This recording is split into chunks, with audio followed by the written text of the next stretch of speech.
Mesdames et messieurs, les sex-maîtresses! Wow! Merci!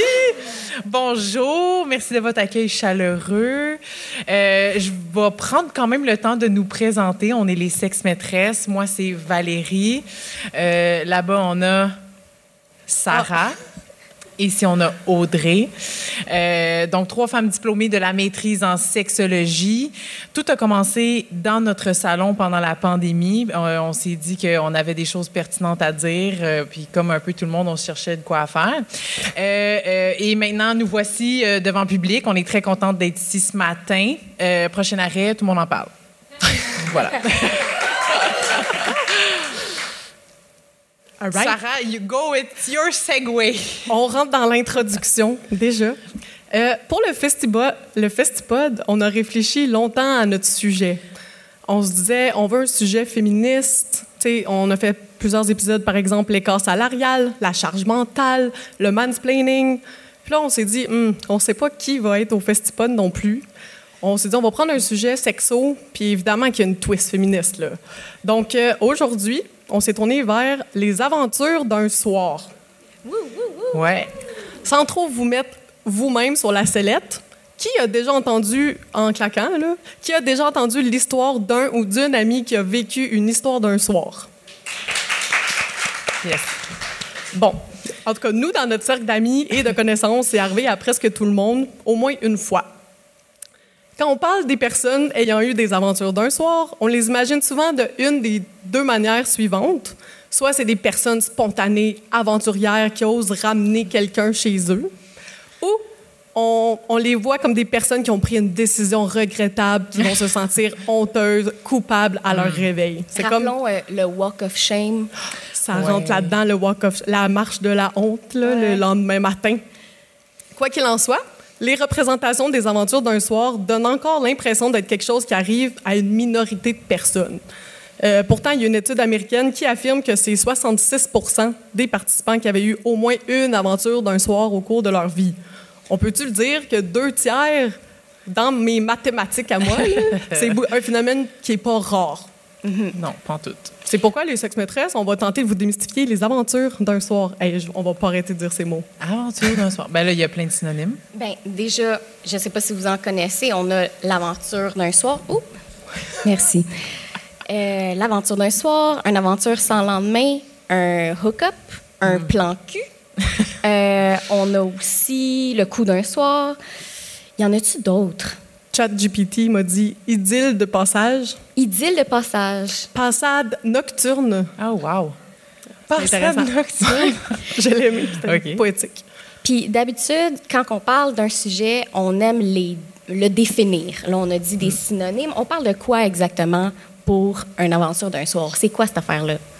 Oui, on est forte sur les définitions en début d'épisode. C'est drôle parce que pour cet épisode-là, quand on s'est nous-mêmes parlé d'aventure d'un soir, on a réalisé que les 3, on n'avait même pas la même définition. Donc, encore plus pertinent aujourd'hui. Aujourd'hui, là, les aventures d'un soir vont être définies comme des relations sexuelles occasionnelles sans aucune attente de relation future ou d'engagement. Donc, voilà. Je veux faire une petite parenthèse. Je suis allée chercher dans des recherches scientifiques. Je me suis dit probablement qu'il y a des chercheurs qui ont une définition encore plus haute là, ou qui utilisent en recherche. En fait, non. Jusqu'aux années 90, tout ce qui ne ressemble pas à une relation amoureuse sérieuse va soit pas être étudié du tout, ou étudié comme une pathologie là, clinique, sociale, comme c'est vraiment weird. Puis il faut trouver pourquoi les gens font ça. Puis notre but, finalement, aujourd'hui, c'est quand même de le normaliser, parce qu'on vient de le dire, 2/3 des gens l'ont déjà vécu. Puis ça, c'est dans les participants de la recherche que tu nommes, tu sais. Est-ce qu'ils ont tous dit la vérité? Est-ce qu'il y en a, tu sais, est-ce que la définition était claire? Est-ce que c'était un plan cul ou une histoire d'un soir si tu pensais que, mettons, ça allait être une relation, mais finalement, tu t'es fait ghoster? Fait que, tu sais, on sait même pas, justement, qu'est-ce qui rentre là-dedans. C'est ça. Donc, on en est venu à la conclusion qu'une relation d'un soir, c'était des individus qui se rencontrent. Ils passent relativement rapidement de « on se connaît pas » à un acte sexuel, avec peu de promesses qu'il va y avoir un futur de relation ou quoi que ce soit. Voilà. Exact. Pour rentrer dans tout ce qui est recherche à propos entourant les relations d'un soir ou les relations sans lendemain, on s'est dit, OK, mais qu'est-ce qui se passe pendant une relation sans lendemain? Tu sais, c'est pas... puis là, voici l'angle féministe, il s'en vient, la gang. Les femmes ont... Je parle de femmes hétérosexuelles. Les femmes hétérosexuelles ont peut-être ou souvent, en fait, pas d'orgasme pendant une relation sans lendemain. Parce qu'on le sait qu'il y a un écart orgasmique qui existe, même au sein des femmes hétéros ayant des relations sexuelles avec d'autres hommes hétéros étant en relation monogame avec eux. Puis, dans le fond, on s'est dit, ça, c'est un premier accrochage aux relations sans lendemain ou un premier, pied de lutte pour les relations sans lendemain ou pour normaliser les relations sans lendemain. C'est en fait que, on veut en avoir. Il y a des femmes qui veulent en avoir. Justement, les femmes ont un peu comme Manon disait, là, 30 minutes. On veut être plus indépendante, on veut être entreprenante, on veut dire oui à une relation sans lendemain, mais il y a un enjeu pour nous de est-ce que je vais venir, par exemple, je vais-tu prendre mon plaisir dans cette relation-là? Puis là, vous allez me dire, ouais, mais ça, c'est peut-être juste les femmes hétéros. Ben non, ce n'est pas juste les femmes hétéros. Les personnes de la communauté LGBT, les femmes lesbiennes, les personnes bisexuelles aussi ont un écart orgasmique là, entre les personnes qui viennent puis les personnes qui viennent pas. On va vous shooter des petites stats parce qu'on est bien forte là-dessus aussi. Pour les femmes hétéros, hommes hétéros, ensemble, 65% des femmes hétéros vont obtenir un orgasme, atteindre un orgasme, versus 95% des hommes. Fait que c'est comme un sure shot pour les gars, puis pour les femmes, c'est genre 2 chances sur 3, mettons, si mes calculs sont bons. Puis après ça, pour les personnes... Je vais juste rester avec les personnes célibataires. Il y a plusieurs statistiques dans mon petit tableau, là, mais admettons pour les personnes célibataires, bisexuels, pansexuels, hommes 67%, femmes 51%. Fait que là encore, on est perdante. Personnes non-binaires, 48%. Fait que encore là, encore pire. Gays, lesbiennes, hommes 79%, femmes 39%.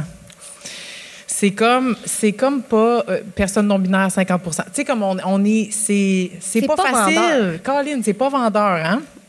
Puis là, vous allez me demander certainement, je vous devance, comment ça qu'il y a un écart orgasmique encore à ce jour, à ce point-là? Ah, excusez-moi, je vais juste revenir. Les petites statistiques que j'ai obtenues, c'est le Club Sexu qui a aussi un podcast. C'est un organisme qui fait de l'éducation à la sexualité, entre autres, là, et plein d'autres choses.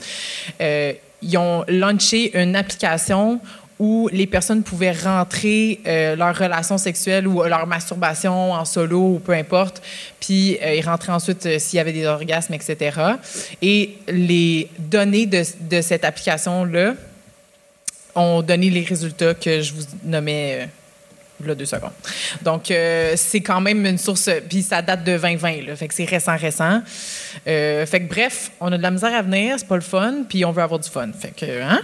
Surtout dans des one night, on s'entend que la raison première d'habitude d'avoir une aventure d'un soir, c'est le plaisir. C'est comme... En tout cas. Ouais! C'est un peu ça, l'objectif, dans le fond. C'est juste, gars, ça va pas plus loin que ça, fait que, hein, let's make it happen. Pourquoi il y a un écart orgasmique? Ben, le clitoris reçoit seulement de l'attention pendant les préliminaires, ou en tout cas, plus souvent, c'est juste pendant les préliminaires. Puis, ben, il est là, le gros du problème est là parce que c'est lui l'organe responsable du plaisir du corps des femmes et des personnes non-binaires. Donc, tu sais, si on ne s'occupe pas de lui, il fait la baboune. Après ça, on peut aussi dire que les relations hétérosexuelles sont centrées sur le pénis, centrées sur l'acte de la pénétration. Fait que là, ça néglige encore le clitoris. Tu sais, tout ce qui est phallocentré, phallus, pénis, rentre dans un trou, donc phallocentré. C'est pas propice à l'orgasme. On veut bridge the gap. On veut réduire l'écart orgasmique. Fait que, tu sais, il faudrait changer cette façon de faire-là. On commence à être un petit peu plus woke à ce niveau-là, je dirais, à, tu sais, promouvoir le clitoris dans la neige l'hiver sur les autos. Moi, je dessine toujours des clitoris, tu sais, comme au lieu des pénis. Ça peut être à tous les niveaux du quotidien, on peut promouvoir la vulve et le clitoris. C'est ton militantisme, finalement. Oui, ça, c'est mon Exact. grand militantisme. Là, on n'est pas vraiment en train de vendre l'aventure d'un soir. Hein? Je suis en train de nous écouter. Là, Ouais. puis ce que je vais rajouter, Pas t'avais-tu vendeur. fini avec le gars Ouais. orgasmique? Oh, mais attends, moi non plus, j'avais pas fini. Vas-y. Val a sauté vite à l'écart orgasmique, là. Ben, c'est passionnant. Fallait en parler, Sarah. Je suis très d'accord, très important, parce que justement, je m'en allais dire, dans mon étude des 66 des Américains qui avaient eu des relations au moins une fois, 81 des personnes qui s'identifiaient femmes n'avaient pas apprécié leur one night. 81 Oui, c'est quand même beaucoup. C'est Puis énorme. j'ai trouvé une autre étude canadienne qui disait à peu près 70 des femmes n'avaient pas non plus apprécié. Donc c'est quand même énorme, là. Fait que, bref, ça a rapport au gap orgasmique. Mais voilà. Parce qu'on se me suis dit, dit- bon, pourquoi c'était pas agréable pour 80 D'abord, Oui. on n'est pas venu. Bon. Quoi Ça part d'autre? mal. Quoi d'autre? Est-ce que je peux enchaîner avec quelque chose de vraiment Absolument. poche? Vas-y un encore. peu, Ça va être comme un peu un downer pendant un petit bout. Puis là, après ça, à la fin, là, on va vous redonner votre sentiment de compétence. Il faut qu'on soit un peu féministe killjoy. Là. Ben c'est sûr que quand on parle de one night, aller dans un bar, ramener... On a tous des exemples aussi, là, mais dans ma tête, un one night, m'en va dans un bar, je ramène quelqu'un qui me plaît, puis ça se donne. OK? Une raison qui fait que c'est pas tant un bon souvenir, c'est qu'on vient pas, mais aussi, il y a toute l'histoire de la sécurité. Hein? Fait que là, on veut pas être moralisatrice, là, mais il faut quand même qu'on en parle. Il y a quand même un double standard là, ici en termes de sécurité. Comme dirait Margaret Atwood, les hommes ont peur que les femmes rient d'eux. Les femmes ont peur que les hommes les tuent. Hein? Fait que je sais pas si ça vous est déjà arrivé de ramener quelqu'un, mais moi, ça m'est déjà arrivé. Puis je me suis dit, d'un coup que c'est la dernière soirée de ma vie. Hein? J'espère que ça va être nice. Fait que je vais vous glisser des petites statistiques ici. Ça, c'est de Stats Canada. Pour 100 incidents d'agression sexuelle, il y a 6 qui sont rapportés à la police. Là, je sais que vous n'êtes pas de même, là, que vous n'allez pas me dire « Ah ouais, mais tu sais, not all men », mais je l'ai dit pour les gens qui vont nous écouter. Donc, des petites statistiques là, d'agression sexuelle, on a ça. On a entre 1 et 2 d'agressions sexuelles style date rape sont rapportées à la police. Ça, c'est tout ce qui est rapporté à la police, hein, parce que c'est pas tout le temps qu'on va le rapporter à la police. Vous avez entendu parler de MeToo, là? C'est ça. En Amérique du Nord aussi, il y a une femme sur 4 qui va vivre une agression sexuelle dans sa vie. Puis, c'est seulement 2 à 4 de toutes les agressions sexuelles rapportées à la police qui sont classées comme fausses. Pour les gens qui se disent « Ouais, mais des fois, c'est pas la vérité. La personne veut juste gâcher sa vie. » C'est comme dans tous les crimes, là, 2 à 4 qui sont rapportés, justement, sont des fausses accusations. Ils ont été classés comme ça. Ça ne veut pas dire... Bref, vous avez compris. OK? Fait que, on s'est dit, bon, il faut qu'on en parle un petit peu parce qu'il y a quand même ça qui peut être un turn-off. Il y a le turn-off de pas venir, mais il y a le turn-off de, bon, ben ça peut se transformer en violence sexuelle, ça peut glisser vers quelque chose que je ne peux pas apprécier, d'où c'est ça, le double standard, là, finalement, en termes de sécurité, quand on parle de relations hétérosexuelles. Malheureusement, je n'ai pas les statistiques pour que ça soit plus inclusif. Là. Ça parlait juste de femmes qui s'identifient comme femmes. Mais Donc, même sans les stats, en tout cas, j'écoute des podcasts de crimes, puis les crimes contre les minorités de genre et sexuelles, ça a fait beaucoup de podcasts. Oui, Donc, oui. j'ai l'impression que, autant pour les minorités aussi, tu as quand même la petite pensée de ta sécurité quand tu vas en date. Là. J'ai l'impression qu'il y a comme seulement les... Bon, là, c'est de mon cru, qu'il y a comme que les hommes blancs hétéros là, qui ont peut-être jamais eu cette petite pensée de comme est-ce la dernière soirée de ma vie? Oui, oui. Non, Ouais. clairement. Je sais pas. Oh, je m'excuse, ça vient de me popper, là. Je sais pas si vous avez vu Promising Young Woman. Sur Netflix? Oui. Ça fait vraiment, je vous le recommande, là, vraiment. Là. C'est un film, tu sais, la fille fait semblant d'être saoule dans un bar pour attirer des gars chez elle. Oh my God, oui, je pense qu'on l'écoutait ensemble. Ouais. Oui, on l'écoutait ensemble avec Oui. Jennifer Lopez. Non! Ah, OK. Continue. Nous, quand on improvise, là, ça donne du C'était bon pas contenu. prévu, c'était pas prévu. D'habitude, c'est coupé au montage, nos trucs de même. Là. Ah, je l'ai écouté avec toi. Non. Mais je vous le recommande sérieusement parce que justement, ça fait un petit peu une critique, un commentaire sur ça, sur les agressions sexuelles, le date rape, le good guy. Donc, la fille, elle va se ramasser dans un bar, elle va faire semblant qu'elle est saoule morte, là, tu sais, comme qu'elle est de même, puis tout, qu'elle déambule. Puis là, le good guy va dire « Ah, ben je te ramène chez moi. Ah, je te ramène chez toi. Tu vas voir, je suis un good guy. Je vais m'assurer de ta sécurité. Puis finalement, quand elle l'amène chez eux, tout d'un coup, tu sais, il s'essaye, là, on s'entend, vous avez tout compris. Puis c'est là qu'elle elle arrête de faker d'être saoule morte, puis elle est comme « Hey, qu'est-ce que tu allais faire? Qu'est-ce que tu fais, là? » Tu sais?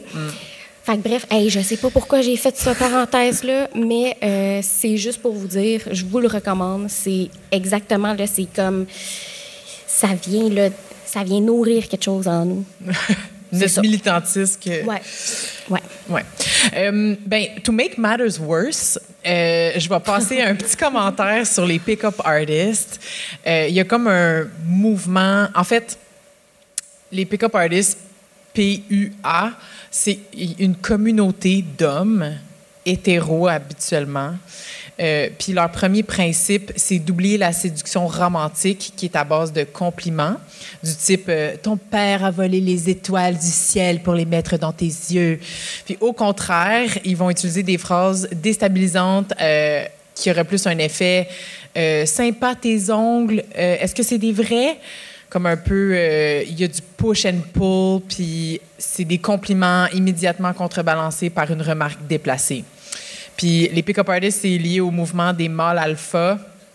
Puis ils vont utiliser des termes comme target pour parler de la personne qu'ils veulent pick-up. Parce que, tu sais, là, vous allez me dire, ouais, Val, pourquoi tu parles de pick-up artist tout d'un coup de même? OK, quand tu veux avoir un one night avec un gars, il faut comme que tu scannes la salle puis t'en choisisses un. Mais c'est pour vous nommer aussi l'effet... pour le genre inverse, il y a aussi ça qui se passe. T'sais, des gars qui veulent ramasser une fille au bar, ben là, il y a comme comment je peux dire, une sous-communauté, j'aurais même pas dire sous-communauté, une communauté en entière partie, là, qui a inventé une façon de faire qui dénigre encore plus les femmes pour rendre ça encore plus cool pour nous. Fait que bref, ouais, il y a comme des trucs genre, il parle de la séduction comme une chasse. Il appelle ça de game. Tu vas être classifié hot babe avec un chiffre à côté pour le grade de hotness que tu as. Fait que c'est hot babe numéro 6 à 2 heures dans le fond de la salle. Tu sais, comme... Bref, on va revenir sur comment ne pas être un pick-up artist quand vous faites... mettons, tu veux un one night, là, assume-toi, là, mais tu n'es pas obligé d'être un pick-up artist, pour ne pas dire douche. Donc voilà, ça, c'était mon petit aparté sur les pick-up artists. Il fallait. Justement, j'ai envie qu'on aille dans la section et ça va prendre tout ce que vous avez besoin de dire éventuellement. Ce matin, stressée, je me suis dit, je vais demander à ChatGPT qu'est-ce qu'il en pense, lui, de c'est quoi une bonne relation d'un soir, comment on réussit ça. Il m'a donné 7 étapes. Oh, wow! Puis on n'était pas pire parce que là, vous allez pouvoir... rebondir. Oui, exactement. Excellent. Fait que là, je lui ai demandé comment s'assurer que tout se passe bien pour une aventure d'un soir. Numéro 1, s'assurer du consentement mutuel. Ah! Le consentement est Bravo. essentiel. Il faut être sur la même longueur d'onde. Wow, ChatGPT. OK, peut-être pas si sexiste qu'on pensait. Est-ce que je peux vous donner un petit acrostiche Oui. pour le consentement, pour Oui. vous faire un petit remember? Oh, attends. Oui. Je vais donner une définition à proprement parler du consentement avant. Vas-y. OK. Définition du consentement. Je sais que la salle ici est avertie et c'est probablement déjà c'est quoi le consentement. Bravo. Mais pour toutes les personnes qui vont écouter cet enregistrement, le voici.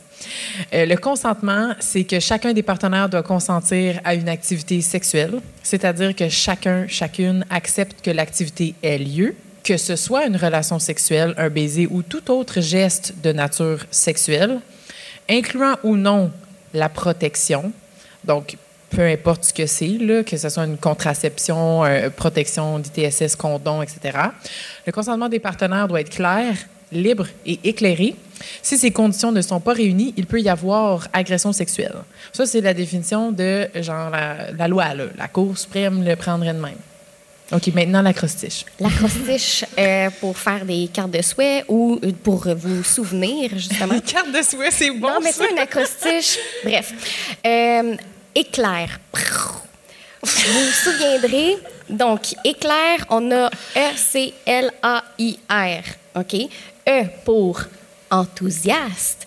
Donc, on veut de l'enthousiasme. OK? Est-ce que la personne réagit de la même façon que devant, mettons, un dessert appétissant? Est-ce que la personne, elle est enthousiaste? OK? Parce que c'est ça, de l'enthousiasme. OK? C, continue. Donc, il faut que ça soit maintenu tout le long des activités sexuelles. OK? Donc, tu sais, c'est ça. Il faut que ça soit maintenu tout le long des activités sexuelles. On a parlé d'un baiser. C'est la même chose pour une tape sur les fesses. Même affaire pour n'importe quoi d'autre. OK? Là, tu sais, on peut rendre ça sexy, là. OK? Pas obligé de faire comme consens-tu à la prochaine activité. Consens-tu, tu sais. On peut faire des check-ins, t'aimes ça, puis tout ça. OK? L pour libre. Donc, libre de dire oui ou non sans pression. OK? On a A pour, moi, je sais, l'acrostiche, je ne suis pas comme parfaite, là, mais A pour à chaque étape, on le valide, on l'affirme. Oh, wow. Donc, affirme à chaque étape. C'est pas nous qui l'avons inventé, c'est Kripkas, le labo Kripkas et Labo Nous. OK, De vous allez l'Université pouvoir. Sherbrooke. C'est ça. Sur notre site, sur notre site Internet, sur notre Instagram, on l'a partagé aussi, donc pour faire un petit rappel. Et I, donc encore une fois, là, éclair, on est rendu à I. Information. Est-ce que est-ce que les personnes participantes ont toutes les infos pour consentir de manière éclairée? Il y a un petit rappel aussi avec l'éclair, vous allez. Et révocable. La personne a le droit de changer d'idée à tout moment. Ben oui, c'est plate, mais pas autant que de se faire agresser ou d'être accusé d'agression, hein, Ouais. vous comprendrez. Ouais. Fac, éclair. Le petit effet sonore, il est trop bon. Merci, Audrey. Deuxième point de ChatGPT. Préparation physique et santé sexuelle. Donc, 3 petits points là-dedans. Utiliser des protections. Il est crucial de se protéger contre les ITSS et les grossesses non désirées, au besoin. Ayez toujours des préservatifs ou d'autres moyens de protection à portée de main, car la sécurité est prioritaire. Donc, ça, on l'avait brainstorm ensemble, les trois. Là. Ouais. C'est la première chose à laquelle on pensait. Comme, nous, on a des condoms dans toutes nos sacoches. T'achètes une boîte, puis là, t'en mets dans ta petite sacoche cute de bord, dans ta petite sacoche de quotidien, dans ton petit portefeuille. Pas dans ton portefeuille, parce que vous vous asseyez dessus, les gars, faites pas ça. Dans ta petite sacoche, dans ton petit sac à dos, everywhere. Parce qu'un one night, c'est pas toujours prévu, justement. Donc, On a fait un épisode justement sur les ITSS, puis il y a plein d'exemples aussi pour négocier le condom si jamais la personne est comme « Non, mais je suis clean, babe ». Fait que, ouais, mon sujet dada, là, la négociation de la contraception. Donc, Ah ouais. c'est important de négocier, de s'affirmer. puis peu importe ton genre aussi, hein, Ah t'en oui. promènes, tu sais, t'en as sur toi, Exact. au cas où. C'est tout. Il parlait d'hygiène. Donc, si vous voulez avoir une bonne hygiène est importante, ça dépend, hein? Ça dépend de chaque personne. Ça dépend des goûts. Et être testé régulièrement si vous avez des aventures occasionnelles à plusieurs reprises, ça peut être bien d'aller vous faire tester à chaque 3 mois. Je vais au 3e point. Excellent. Être émotionnellement préparé.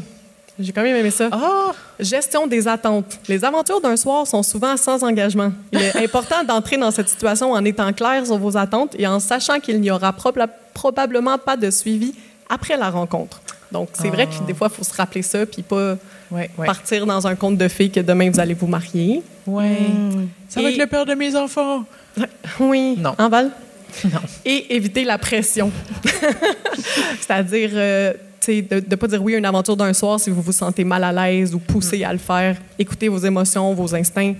Puis, dans tous les cas, allez parler à vos amis si vous avez besoin de quelqu'un qui vous dit « Wesh! quel mauvais choix, il est vraiment pas beau, elle est vraiment pas belle. Ça Laisse vaut faire. pas la peine. Wow, ChatGPT est émotionnellement intelligent.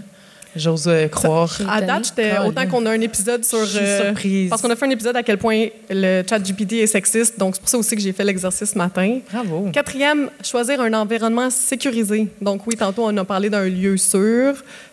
Et partager des informations. Ah oui. Ce que nous faisions beaucoup quand on habitait ensemble. Oui. C'est-à-dire de texter tes amis où tu t'en vas, t'es avec qui, envoyer son profil Facebook, tu sais, comme le plus d'informations possible sur la personne. Sait-on jamais. Oui, c'est triste, hein? La petite adresse. Je me suis déjà fait reprocher ça un moment donné. Le gars était comme quoi, t'envoies l'adresse. J'étais comme, ouais, j'envoie l'adresse à mes amis. Il est comme, tu penses que je suis un tueur? Je suis comme, yo, je sais pas, man. T'es ramassé au bois, il y a 30 minutes. I have no idea who you are. Let's be honest. Tu pourrais bien, là. Ted Bundy, il était séduisant en mots, t'as dit, là, mais genre. Ouais. C'est ça. 5e point, communication ouverte. Clarifier vos intentions. Bon, comme on a dit tantôt, on va éviter toute ambiguïté et discuter des préférences et des limites. Donc, conversation rapide avant la rencontre, ça peut être utile pour exprimer ce que vous aimez, ce que vous n'êtes pas à l'aise à faire, puis peut-être plus de façons de venir, comme on parlait tantôt. On sait que c'est pas l'objectif tout le temps, mais si on peut avoir un orgasme en discutant, Ben oui. Ça rentre aussi dans le éclair, là, je veux dire. Quand tu as toutes les informations, quand... tu sais, je veux dire, ça rentre dans le consentement, tout ça. Là. Vraiment. Tu sais, si toi, tu as besoin que je te liche le gros orteil pour que tu viennes, j'aimerais ça le savoir avant que je m'embarque dans l'aventure parce que, tu sais, je vais peut-être mettre en chose des choses autres pour que ça arrive ou arrive pas. Mais tu sais, ça, c'est un exemple, mettons, farfelu, mais il y en a plein. Tu sais, comme il y a des gars qui... Il y a des gars qui donnent pas de cunnilingus, malheureusement, dans ce monde, ça existe encore. Mais tu sais, si moi, je l'exige ou... Je l'exige, assez que je suis drôle. Je l'exige. Pas de pression, pas de pression. Si c'est nécessaire pour mon orgasme, puis que j'aimerais vraiment savoir un orgasme ce soir, puis ça prend le cunnilingus, puis toi, t'es pas un gars de même, ben regarde, retourne au bar, puis je vais passer au prochain, là. No hard feelings. Ça fait-tu le tour des points de ChatGPT? Il reste 2 petits points. Oh, shit. Respecter les sentiments après la rencontre. Ça, je l'ai quand même trouvé intéressant. Accepter les émotions post-rencontre. Certaines personnes peuvent ressentir des émotions conflictuelles. Donc, par exemple, être full excité, mais après full culpabilisé. Tu sais, des fois, ça se peut qu'on vive tout en même temps. Ou justement, si ça a été un peu poche, tu fais « Ah, faut que j'ajoute son nom à ma liste pour rien. » Tu peux vivre des émotions conflictuelles, puis c'est normal, tu sais. Puis, éviter de juger. Donc, autant éviter de juger la personne avec qui vous êtes. Puis, je pense que ça... Encore une fois, on ne peut pas parler pour les minorités, mais en tant qu'hétéro, des gars qui te jugent après, pour toi, avoir eu le one night avec lui, ça arrive, puis t'es comme... On était les deux dedans, là. Mais en tout cas... Ouais. Fait que, éviter de juger. Et dernier point de ChatGPT, assumer ses choix. Ah, wow. Ça, je l'ai trouvé bon. La Les vie, aventures tes choix. peuvent être amusantes, épanouissantes, si elles sont bien gérées. Assurez-vous que c'est un choix personnel et non un acte motivé par la pression sociale ou émotionnelle. Soyez à l'aise avec vos décisions. J'ai trouvé... Ça, c'était woke de ChatGPT Wow, quand même. vraiment. Wow, Sérieux. ChatGPT Colin. et l'éducation à la La sexualité. sexualité est positive, épanouie, comme, wow, so impressed. ChatGPT, virgule, sexologue. Genre. Mais c'est très cool que tu aies passé ces points-là parce que ça nous amène directement à... on a fait une petite section pour, comme, entonnoir de étiquette des relations d'un soir. Comme, c'est quoi l'étiquette puis là, ça va peut-être être un petit peu redondant, mais comment s'assurer, dans le fond, que tout se passe bien. Nous, on voulait parler spécifiquement de l'aftercare. Ça s'appelle comme ça. C'est un terme qui vient de la communauté BDSM. BDSM, Bondage, Dominance, Discipline, Sadomasochisme.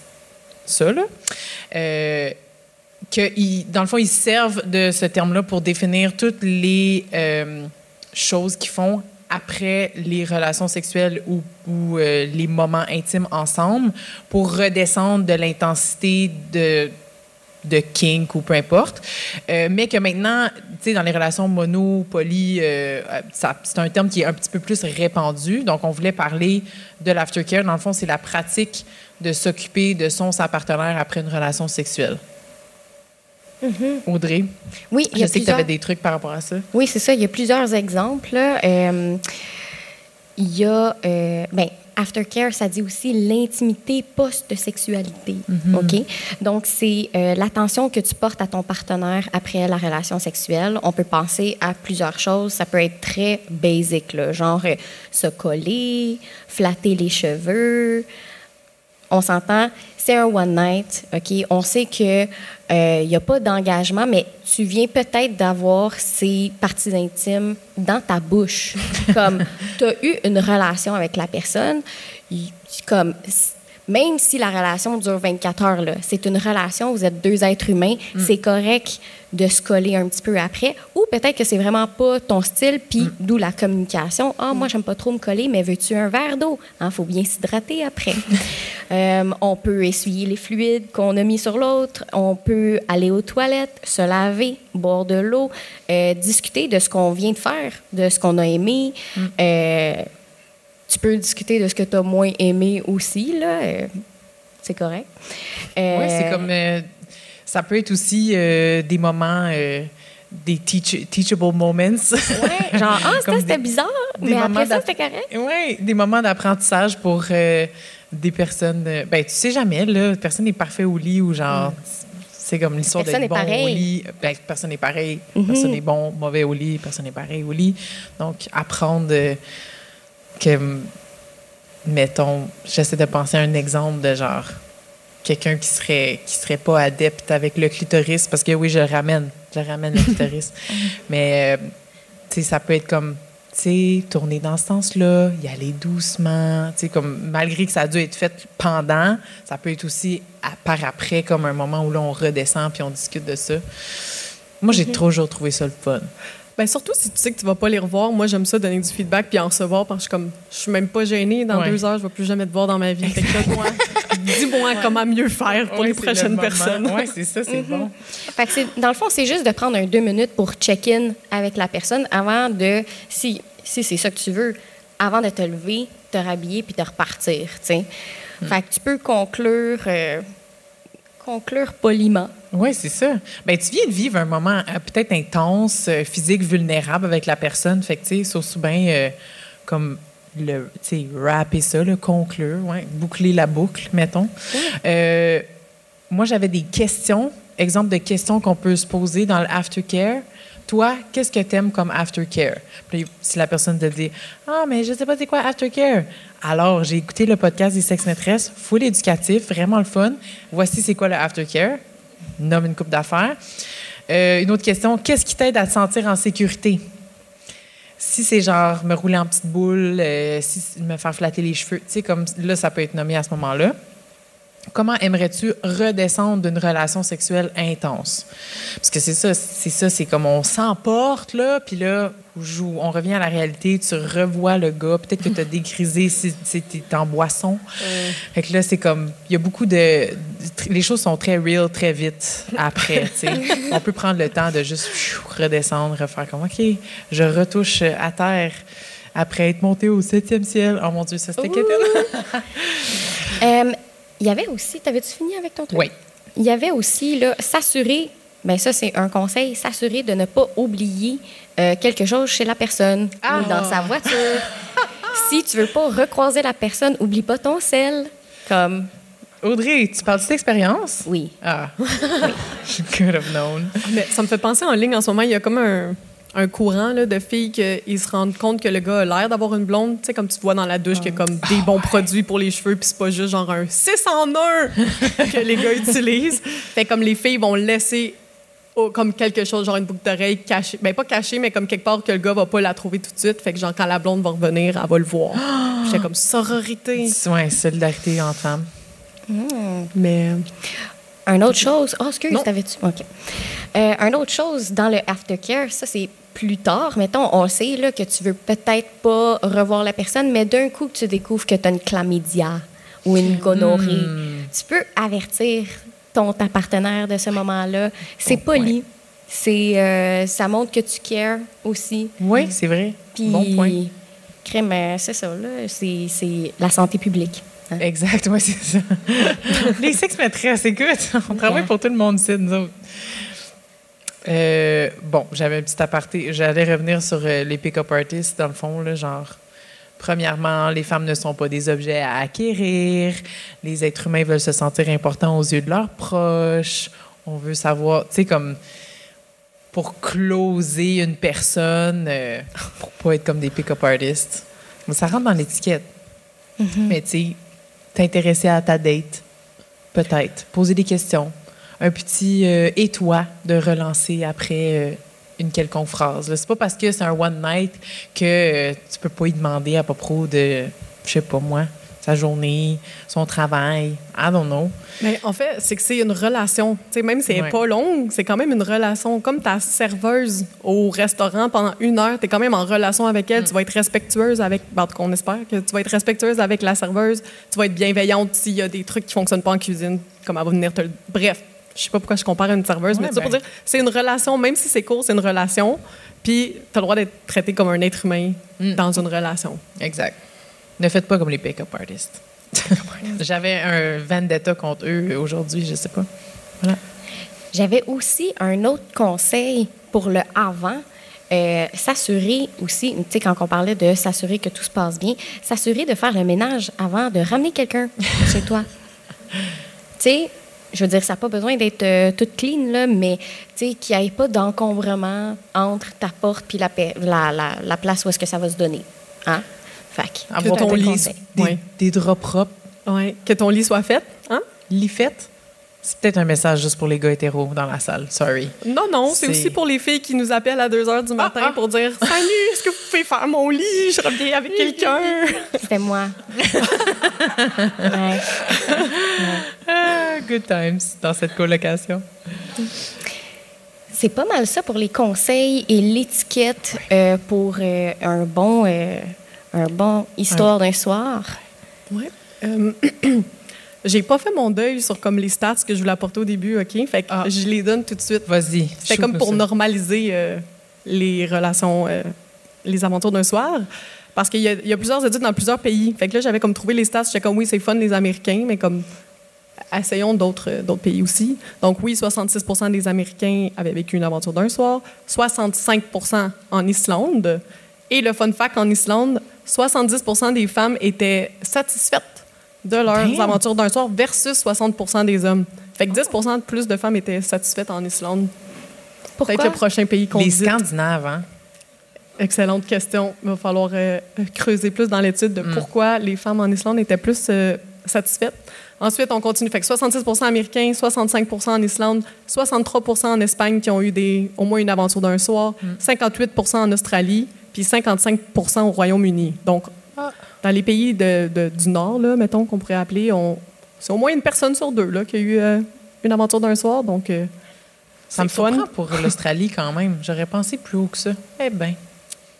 Gros préjugés envers l'Australie, mon Dieu. Oui, c'est ça. Pourquoi c'est celle-là qui te choque? C'est des hooligans? Non, je sais pas. Donc, tu sais, on comprend que les relations, les aventures d'un soir, ça peut être gênant, ça peut être maladroit. Personne ne se connaît. Comme tu dis, tu te dégrises puis tu fais ouf. Oh, c'est gênant aussi pour la personne que c'était. Mais ça peut être excitant, ça peut être amusant, puis ça te forme à nommer tes besoins, nommer tes limites et à savoir ce que t'aimes, ce que t'aimes pas. Honnêtement, j'y vois beaucoup d'avantages. Ouais. Oui, on voulait normaliser aujourd'hui les aventures d'un soir, puis je pense que on y est arrivé. Yeah! Je pense. Vive les One Night! Yeah! Vas-y. On serait rendu à la conclusion, je crois bien. Donc, en guise de conclusion, on vous dit let's go avec les aventures d'un soir, les histoires d'un soir, que ce soit une fois ou à chaque vendredi soir. Sachez le faire dans le respect, le plaisir et toujours le consentement. C'est pas parce qu'il n'y a pas de suite que ça n'a pas été une relation à part entière. Donc, on vous invite à avoir du fun. Yeah! Et sur cette merveilleuse note, merci Audrey de la conclure. On vous invite à aller nous rejoindre sur les réseaux sociaux, @lesexmaîtresses sur Instagram, Facebook, follow, likez nos publications. On continue à en sortir là, du contenu éducatif. On est folle comme la merde. Puis aussi, notre saison 5 va commencer bientôt. On est en enregistrement présentement. On a un nouveau modèle. Dans le fond, on vous demande vos histoires. Peu importe sont-elles, histoire croustillante ou peu croustillante, sexue ou pas, awakening féministe, vécu personnel, peu importe. Envoyez-nous ça, slidez dans nos DM, envoyez-nous des courriels, tout ça. On prend ça, on anonymise le tout et on rebondit avec des petits fun facts éducatifs pour notre saison 5. Merci! Merci!